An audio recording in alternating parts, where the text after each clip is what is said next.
So guys, sorry, I know it's been quite a while since I uploaded. Not been a great year for us on an emotional level, let's put it that way.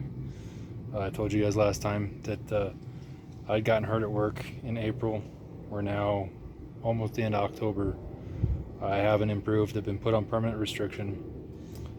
So that was a killer emotionally, mentally. Still very positive stuff, but I've lost some motivation for some things. And then we had, if you've been part of this channel for a while, you know that my wife is a singer. She's in a band, and the trumpet player of her band had a heart attack and passed away. And then a couple weeks later, his wife, who was the co-front of the band with my wife, was murdered. We're gonna have a benefit for them tomorrow, actually. But so, that's a big draw emotionally. So I haven't been updating you guys on what's been going on with the car and stuff. And that's really why. I was kind of not motivated for it. But I have been racing the car, obviously, and working on the car still. Went pretty consistent 9.4s when the car ran like it was supposed to. Chased a crank trigger issue all season. We thought putting the Holly stuff on was going to fix it. That created its own new set of problems. Thought we overcame that. Still had a crank issue. Turns out Holly has had a software problem with version 6. I wasn't aware of it, but other people were. And essentially it causes a random dropout on the signal. So it just loses track of where it's at in its rotation. Doing that, the last 2 races, I actually hurt the engine because of it. In the last PSCA in the semifinals, top of the track, pushing more boost to it than I ever have, and it was on a run. Get to about 1,000 feet. Oil comes up over the windshield. Thought that I had cracked the block because, I put a lot of boost to it. It was 32, 33 pounds, something like that. It's about 8 pounds more than I've put to it so far. Turned out that I burnt 2 pistons, number 2 and number 3. We pulled them out, cleaned up the bore with some muriatic acid. That, if you didn't know that dissolves aluminum. Cleaned up the bore, put 2 new pistons in it, went to run IFO. First hit off the trailer, exact same thing. Haven't really touched it since. I've pulled stuff off the front, intercooler, the small radiator, that stuff, in preparation for the new stuff going in.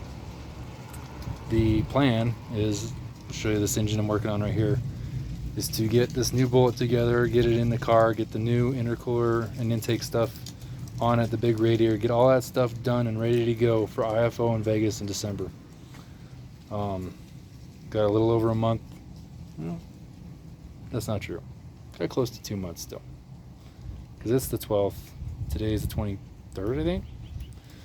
So, yeah. Anyhow. So, I started pulling apart the block that I've epoxied. And I've run this block before. The sleeves were in good condition. I figured the mains are in good condition. Great candidate for doing the epoxy on. We're going to try to throw, the kitchen sink at it and make a run before the year is out. Try to get that 8. Pulling this one apart though, I knew that I had spun bearings. That wasn't new information, but when I pulled the main caps, my number 2 cap, the bearing was somewhat flat, and then there was all kinds of bearing material stuck up in the belly for the caps. So all up in here there was bearing material on 3. This one over here, the last, the second, and the first all had brass in them. A little bit of paper towel there. I've cleaned it up. Looks okay. I got another set of bearings I'm going to throw in there. I'm going to drop the new crank in. However, with the rods that I have, I think I have enough that I can recondition a good set. But, there's heat on a lot of them. Let's show you here. You can see some of the heat in those That one's not as bad.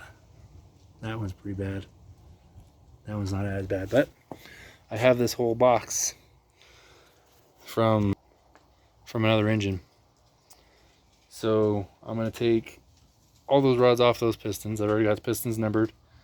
I'm going to take all 12 of those rods to a machine shop, have them go through them, make me as many good ones as they can. That process is called reconditioning, if you weren't aware. So we're going to do that. I got another crank. I'll show you the crank that came. There's the crank that came out of it. I mean, you can see every journal's got either bearing material on it, heat, or grooves, or all of the above. So yeah, that crank's toast. We'll keep it. I'm sure we can polish it. Probably have to machine one of them because it does have some fingernail grooves in it. But I got another crank thanks to Mina. I just ordered some stuff from Power Rev Racing. I have to go down to Pueblo to get my bottom hat for the Holley high ram and the Tick intercooler. That's a 2-hour drive, so I'll probably have to do that in a week from tomorrow. But he's my buddy down in Pueblo, Rowdy Performance and Machine. He's helped me out, especially with my truck. He built the whole new engine that's in it. It's a great engine. It's been doing great since I got it back from him. But he's got the piece that I made, that I welded together, and he's doing something fancy for me. I'm pretty sure that some of you J-Series guys are going to want what I'm cooking here. So when I go down to get that, I'll show you, his CAD files and what we got going, because it's pretty special. There's nothing like it on the market, and it's going to fill a need. I don't know that we're going to sell a whole bunch of them, but I think we'll sell a few. This is going to open up the world to the guys that can't afford the existing $3,000 intake that's on the market. So yeah, all right, that's that. I'm going to drop a crankshaft in and call it there. That's the update for this month. I will try to get you guys a better video on the next one. Try to get my motivation back up. Guys, take it easy.